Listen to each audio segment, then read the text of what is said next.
Create with Franz, Sidney.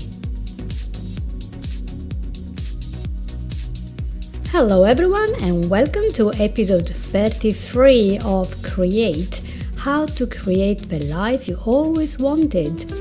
And today we have a very special topic. For the first time we're going to talk about children.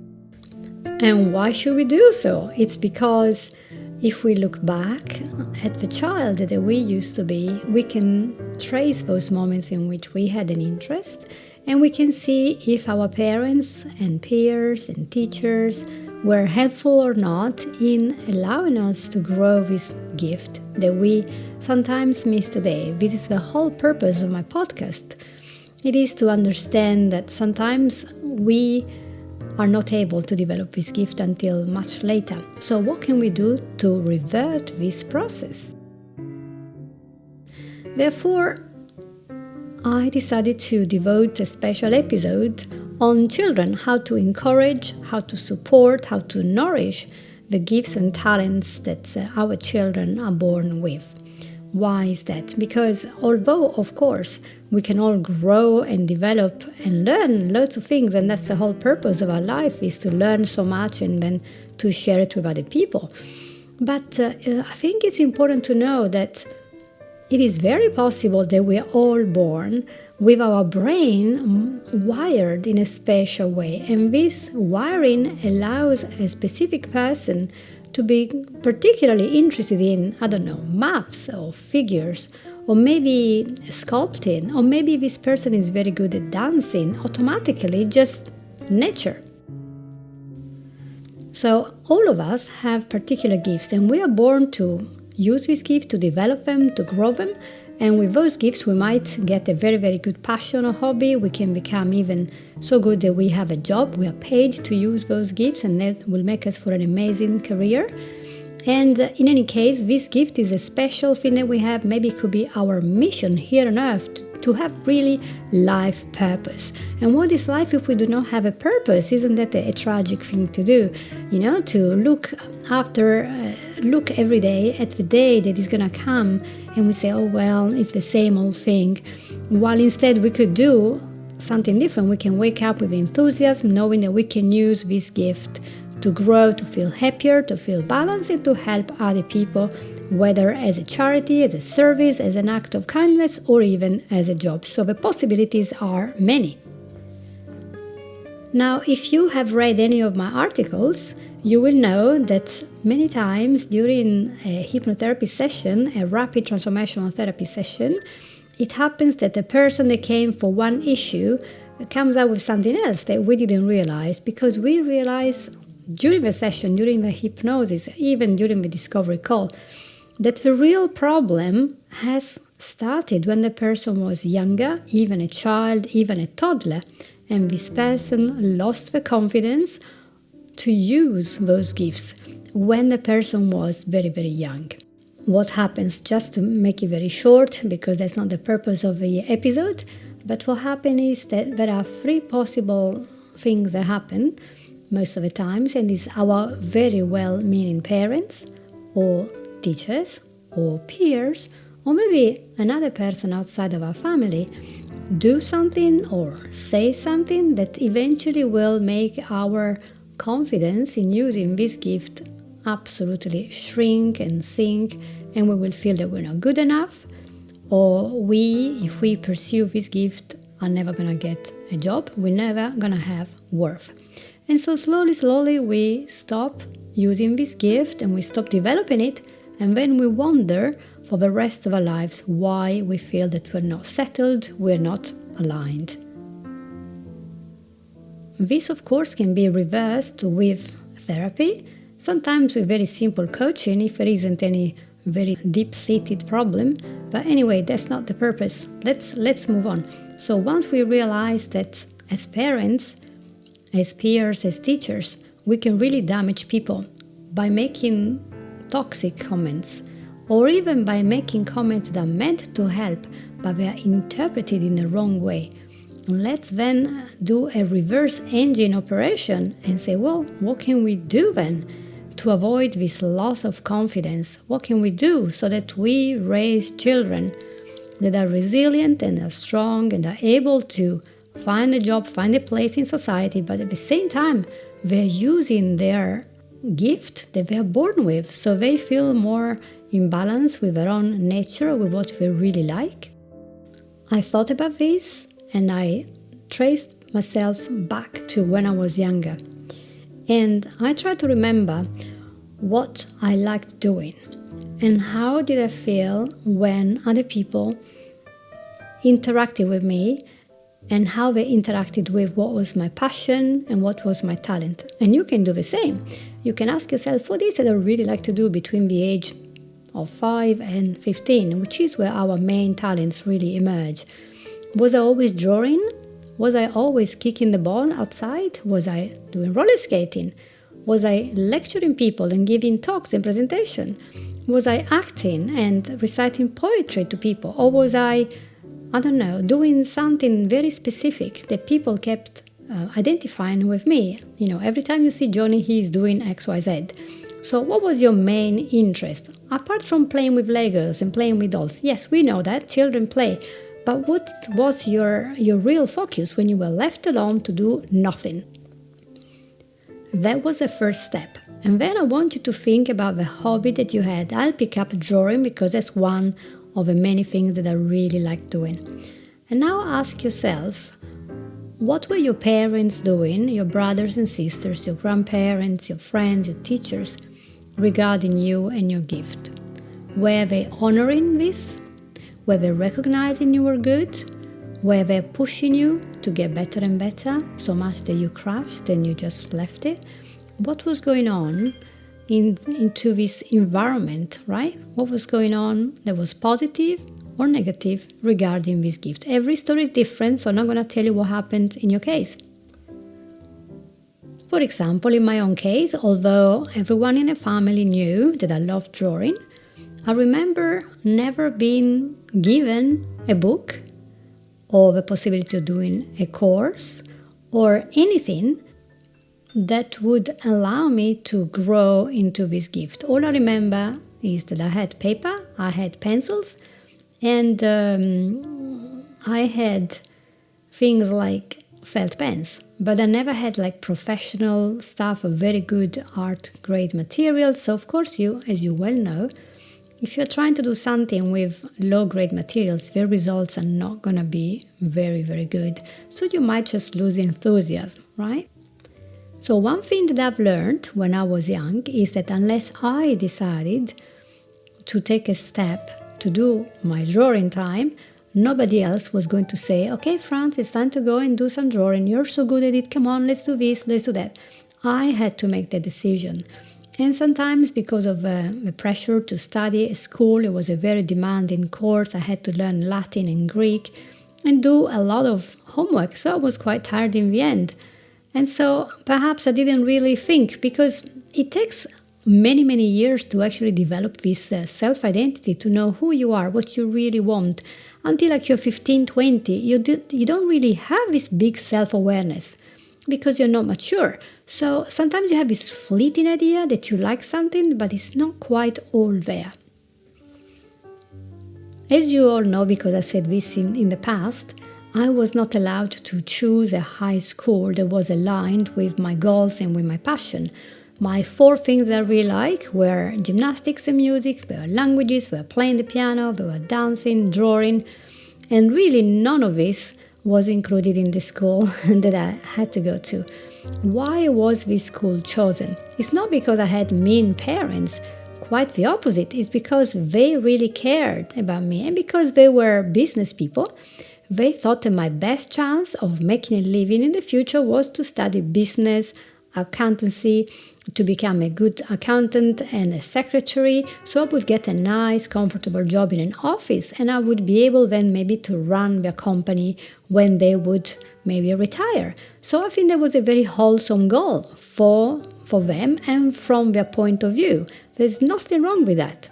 Therefore, on one side, I could say, well, I feel very frustrated because I was never able to really follow my dream and to make it bigger. On the other side, I can say, well, I'm really grateful because I had this really good education and which helped me later on to become like a sponge and learn so many things. But also it got me stuck in dead-end jobs that I really didn't enjoy because my real talent was always in all the art, the performing arts, etc., etc. So how do we think about this dilemma? How do we solve this? This tension to do something you really love and to actually make a living. And that's why I wanted to look back at when you were younger. How did you feel when your dream of becoming a big footballer was crushed? Whatever it was. Looking back, I'm really glad that I've learned all these business skills from my parents, and I learned accountancy and lots of other stuff that is somehow useful today. However, I kept mourning the loss of a developing of my gift. And I'm sure that lots of you do the same. Maybe you had a big interest, you had a big interest, and somehow it got buried in the sand of the busyness of life. And how sad this is. You will always be so sad about it. Many times I ask myself, what would I have done differently when I was young? Well, I couldn't because I wasn't very developed mentally because I was only 10 or 12, so I couldn't have a maturity of a 20, 30, 50-year-old. But my parents had that maturity. And what I would have loved from them was to say, let's have a nice chat and say, well, where would you like to go? And then maybe give me a mentor. Give me a helper, give me a person that was there, that would spend some time with me to help me to see if this was a gift I wanted to develop further. So perhaps they could have pushed a little bit to have a few drawing lessons or whatever, because at high school we didn't have any drawing, so my gifts were really shrinking and dying, which I think was horrible for me. Therefore, that is my tip number 1. If you realize that your child has a particular interest, it doesn't matter which one it is, as long as it's healthy, moral, and positive, please ask the child. Don't ask just once. If you would like to join a group that has an interest in this particular topic, if it's music or performing arts, or if it's mathematics or computer, it doesn't matter. Maybe you can join a group online or in person, wherever you are in the world. There will be different circumstances. Or maybe something online. He could watch YouTube videos. He can take a class on Skillshare on Udemy. There are so many classes. Some are free. He can do Facebook challenges. I mean, literally today there is no excuse. Sometimes a child is not aware of that. Sometimes a child is only using the internet for video games and for chat with their friends, and is not aware that now through the internet you have a very democratic way of distributing education to the whole world. So make him aware that he can learn and that it's okay to make mistakes, it's okay to change your mind, it's okay just to explore something and see if that resonates with him. Of course, let's make sure that first you have identified this gift. Sometimes it's very hidden. You have no idea that your child writes poetry, okay? So let's observe the child when he's very young, and then later on and see how he spends the time when he has nothing to do apart from playing video games. Even those could be interesting. Would he be interested only in dragons? Or maybe in dolls? Or maybe in dinosaurs? Or maybe in entomology? Whatever the gift is it mechanics, building things, building cars? You want to really look at the child, which means spending some time, playing with him and see what he likes doing. And that's something that all parents can do, maybe 10 minutes a day. Spend the time just observing the child when he's having a good time, when it looks like he's in the flow. He's so distracted, he won't hear you when you're calling for dinner because he's doing something that is really absorbing his full attention. Sometimes you identify the gift of your child and you think, from your own point of view, so your own biased view, because you are not in his head and you do not know the future, right? But you think, well, this gift is never going to be profitable because I know lots of people who do this and they're very poor. Okay, that's fine. That happens. There are some of the talents we have that might never become something that will allow us to have a job, and that's fine. So you have to branch out a little bit and think of one simple thing you can do. So your child will have to learn something, a trade, something that will give him, a way of earning the bread. So he can have a shelter, have roof over his head, and pay his bills. That's fine. So he can learn the core skills, going to school, etc. That's fine. But also you can encourage to grow the gift as a side thing. So don't just say, well, because you're doing business school, you can never learn dentistry or you can never learn horticulture. He can do both. We have days that are 24 hours long. And if you don't spend the whole day watching television or playing games, you will have time to do everything. Another thing that I think is really important is to understand that we have this idea that a lot of jobs are not profitable. For example, artists. And we think, well, I'm not going to help my child because he's going to be poor for life. And I'm just going to stop you there. A lot of jobs are not profitable, not because the job in itself isn't profitable, but because we approach this job without a mindset that has to do with business. We do not look at it as a business. We look at it as a hobby, so we're not constantly applying strategies and business models to develop a skill, grow a skill, share a skill, and find the clients. And of course, when we are developing a hobby and then thinking, well, that could be a job, it's not enough to have a good mindset.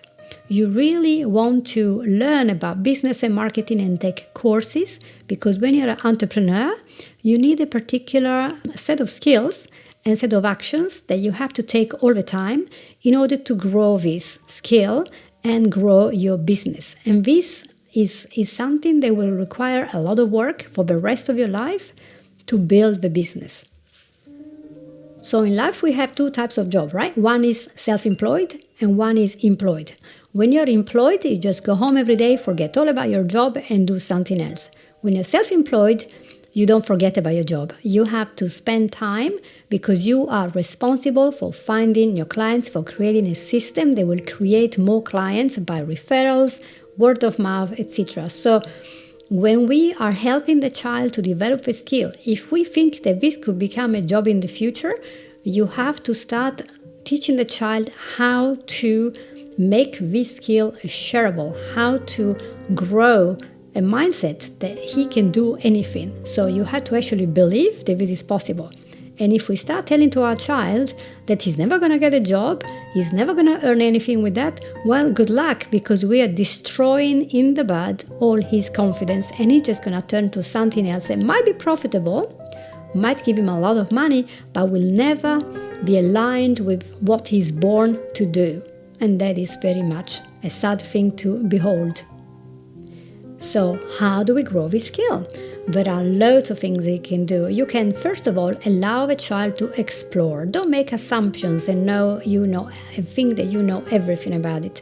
The child has to be able to explore. This is just as good as going to the beach and playing in the waves and in the sun. There is no rule.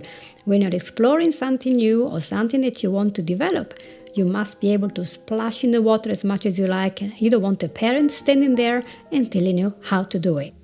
In fact, I remember many years ago, I was sitting at the beach, and I won't tell you in which country, and there was a parent that was there with his children, and this little child was just playing in the sand and doing some games, and all I could hear from the parent was, stop doing this, stop doing that, stop doing this, stop doing that. In the end, this child was crying, he was frustrated, he was angry, and he just sat down there in a corner.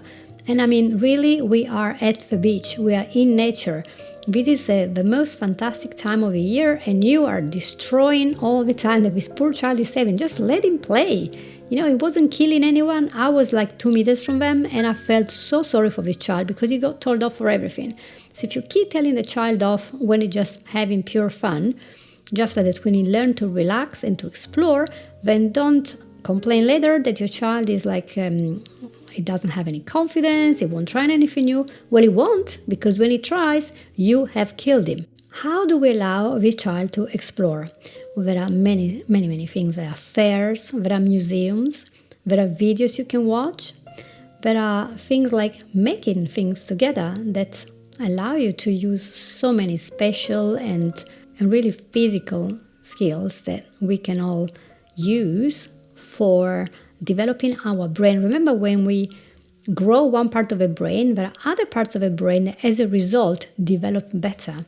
There are peer groups where you can do one particular thing, for example, a singing group or maybe a 3D polymer clay group, or maybe you have a Python or computing, coding, or whatever group where you can do lots of things like Arduino and all those things. So there are loads of things like that. You can also homeschool your child. Now I know that we are in a pandemic, and so a lot of people are forced to homeschool. And let me tell you, that's not the same thing as homeschooling by choice, because when you're homeschooling by choice, you have the choice, at least in the United Kingdom, of choosing what is the curriculum and where you want to explore. And although you want to use, of course, the main curriculum, so you are free, you do not have to. So you can teach maths and English and all the basics, but you can allow as much time as you want to your child to learn. And this was amazing when we chose to homeschool our son when he was young. In year 3, we gave him 3 years of homeschooling, and it was amazing, all the things that emerged. Playing the piano, making 3D origami stuff, and entomology. It just emerged because the school there was no time to do everything. Of course, the school has its own curriculum. So allow the child to grow by allowing him to explore what is around him.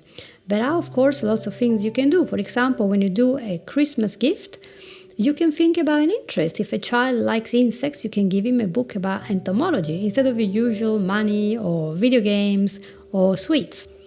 There are also special camps. Every year there are special entomology camps, there are camping trips, there are all sorts of nature trails and things where a child can think, wow, I really would love to work in conservation. I love to learn about climate change or how animals, the ecosystem work around us. I want to know all about bees.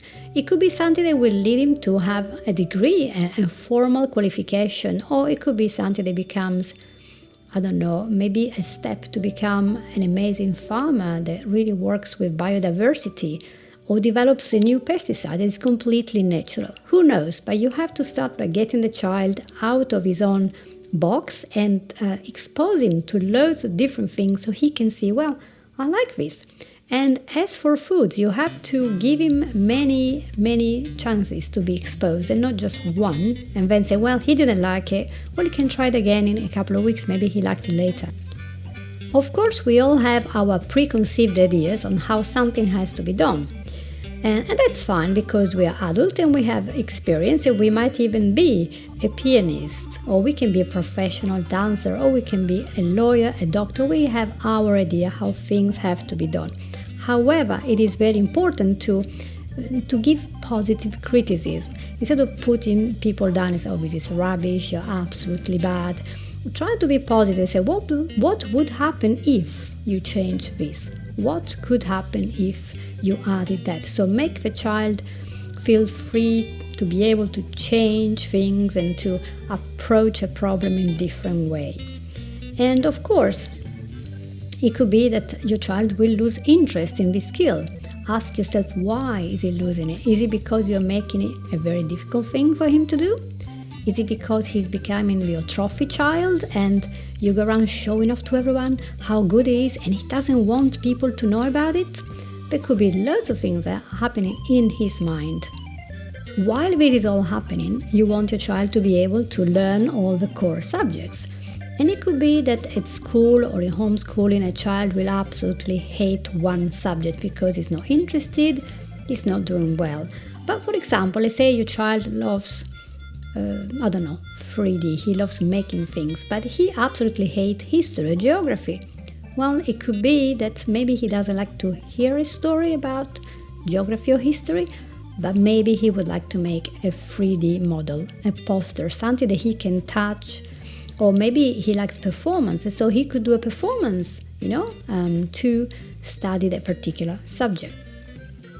In the end of the day, what a child needs is to look back and look at his infancy, his childhood, his teenager years, and say, yeah, my parents were encouraging, but would not push me too hard. But they pushed me enough that I understood that they really care for me, and they encouraged me, but they made me realize that yes, I have to make a living, yes, I need those core skills so I can get a job, but they never squashed my gift. So I hope that this episode has been helpful for you to remember that your child, even if he's disabled, even if he has special needs, he has interest, he has likes, and in small ways he can still enjoy the gift, even if he's studying in the wrong school at this time, or maybe he's not able to do much.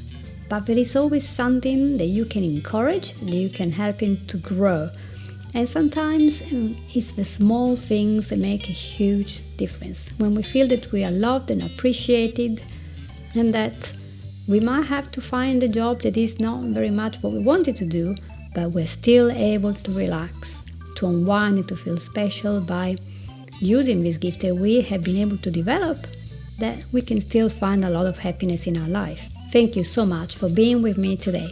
Next time we're going to interview Gloria, a lady in California, who will talk to us just about this, how she grew up as a child and not being able to pursue art, and now in her 40s she started to go back to this art, and now she's an abstract painter. So stay tuned and look forward to the next episode, because there will be such a fine interview to see how even as an adult you can go back to this interest that you had and develop it as much as you like. So again, thank you for being with me. If you found this episode useful and interesting, please like it and share it, and feel free to leave a review on Apple, iTunes or Amazon Music, so that more people will be able to learn how to revive a passion of a life, how to steer the life in the correct direction. So I hope to hear from you next week, and thank you so much and take care. Bye bye. You have listened to Create, Designing the Life You Always Wanted with Franz, Sidney.